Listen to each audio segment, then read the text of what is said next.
সংসদে মমতাজের বুকটা এখন ফাটে না, পালাইয়া সাইডা গেছে ঢাকা, গণভবনটা এখন ফাঁকা, বুবুরে গণভবনটা এখন ফাঁকা। ঠিক না বা ঠিক? দেশে আগুন লাগায়া জনতারে জ্বালায়া পালাইয়া সইলা গেছে ঢাকা, গণভবনটা এখন ফাঁকা, বুবুরে গণভবনটা এখন ফাঁকা। তুমি অধিকারের কথা বলেছিলে রাজাকার, দেশবাসী বুঝে গেল তুমি বড় স্বৈরাচার। তুমি অধিকারের কথা বলেছিলে রাজাকার, দেশবাসী বুঝে গেল তুমি বড় স্বৈরাচার। তোমার নাই যে শরম লাজ, তুমি বড়ই নাটকবাজ, তোমার নাই যে শরম লাজ, তুমি বড়ই নাটকবাজ। কাউয়া ডাকে না আর কাকা,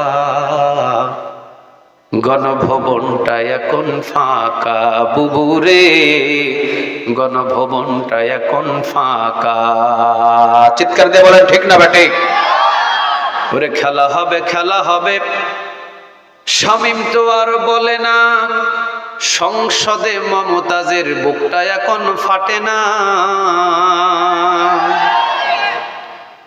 ওরে খেলা হবে, খেলা হবে, শামীম তো আর বলে না, পলকের ঝলক তো আর নাই, বুবুর টাকলা মুরাদ নাই, পলকের ঝলক তো আর নাই, বুবুর টাকলা মুরাদ নাই, দিল্লিতে মামু বাড়ি একা, গণভবনটা এখন ফাঁকা, বুবুরে গণভবনটা এখন ফাঁকা। ঠিক না বা ঠিক? তুমি মিথ্যা মামলায় ফাঁসি দিলে সোনার মানুষগুলোরে, কত বড় ডাইনি সেজে নাই দয়া মায়ায় অন্তরে।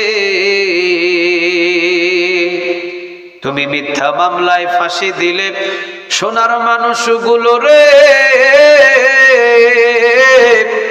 কত বড় ডাইনি সেজে নাই দয়া মায়ায় অন্তরে। সে আদালত আছে, ফাঁসির দড়িও আছে, সে আদালত আছে, ফাঁসির দড়িও আছে, কবে পাবো বুবু তোমার দেখা, অপেক্ষা করছি আমরা ঢাকা। ঠিক না বা ঠিক? আল্লামা সাইদি রাহিমাহুল্লাহ এই কথাই বলেছিলেন, কোরআন ওয়ালাদেরকে যে মাথায় জীবনে কাপড় দেয় না তারা পর্যন্ত সাপোর্ট করে, যে জিন্সের প্যান্ট পরে যে মেয়েরা ওরা পর্যন্ত কোরআন ওয়ালাদেরকে সাপোর্ট করে। কয় এরা ছাড়া আর নিরাপদের কোনো উপায় নাই। সুবহানাল্লাহ বলেন। ওরা করেছিল অপপ্রচার, 17 বছর পর্যন্ত ওরা করেছিল অপপ্রচার। যেই যুবকগুলো বিশ্ববিদ্যালয়ের ভিতরে 5 ওয়াক্ত নামাজ পড়েছে, ওই যুবকদেরকে তাহাজ্জুদের চাই নামাজ থেকে ধরে রিমান্ডে পিটানো হয়েছে। এমন ইতিহাস বাংলাদেশে আছে না নাই? হাজার হাজার আছে। তারা মনে করেছে আর কোন যুবকের কোনোদিন সাহস হবে না কোরআনের ছায়াতলে আসতে। আল্লাহ বলছেন তোমরা 10 জনরে পিটাইবা, আমি 10,000 জন্ম দিব। ওরা করেছিল অপপ্রচার, আল্লাহ বলতেছেন অপপ্রচারটাও একটা ইসলামের জন্য প্রচার। সুবহানাল্লাহ বলে। রাসূল যখন মক্কাতে কালিমার কথা বলা শুরু করলেন, কোরআনের দাওয়াত দেওয়া শুরু করলেন, তখন চতুর্দিক থেকে হজের সময় তাবু গেড়ে গেড়ে মানুষরা এসেছে হজ করার জন্য। তখন এই হজের তাবুতে গিয়ে আবু জেহেল কি বলতেছে জানেন? এই খবরদার, এই মক্কার ভিতরে কিন্তু একটা পাগল আছে, নাম হলো মুহাম্মদ, ওর কাছে তোমরা কেউ যাইবে না। এখন সবাই বলতেছে কি রে, পাগলের প্রচার নেতা করে কেন? কথা বুঝাইতে পারছি আমি? আপনাদের এলাকায় একটা পাগল আছে, এখন যদি আমাদের সভাপতি সাহেব যদি ওই দোকানে গিয়ে বলে এই তোমরা ওই পাগলের কাছে যাও না, ওই পাগলের কাছে যাও না, যাকে বলছে ওর একটা চিন্তা আসবে, কি রে পাগল তো পাগলই, পাগলের কাছে যাও না, সভাপতি কেন বলতে আসবে? নিশ্চয়ই কোনো কিন্তু আছে। ঠিক না ভাই? ঠিক। তখন এই কাবার চত্বরে সকল মানুষগুলো যখন চতুর্দিক থেকে আসতে হজ করার জন্য প্রতিটা তাঁবুতে গিয়ে ওই কাবার চত্বরের বড় বড় নেতা আবু জেহেল, আবু লাহাব, উতবা, সাইবা, মুগীরা দলে দলে মানুষ যখন আসছে সবার কাছে গিয়ে বলতেছে, খবরদার ওই মুহাম্মাদের কাছে যাও না, ও কিন্তু পাগল, ও কিন্তু জাদুকর, অমুক তমুক। এখন সবাই বলতেছে, কি রে এই মানুষটার কাছে যাইতে এরা নিষেধ করতেছে, না না যে বাড়িতে যাবো না, আগে দেখবো এরপরে যাব, পাগলটা কেমন। সুবহানাল্লাহ বলেন।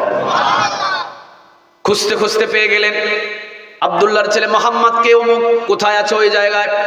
যখন চেহারার দিকে একবার নজর দিয়েছেন, বর্ণনায় এসেছেন ইবনে হিশামের বর্ণনায়, মানুষগুলো এক পলকে তাকিয়ে থেকে চোখ আর ফিরাতে পারে নাই, কারণ এত সুন্দর করে নবীকে বানাইছেন। আওয়াজ দিয়ে বলেন তিনি কে?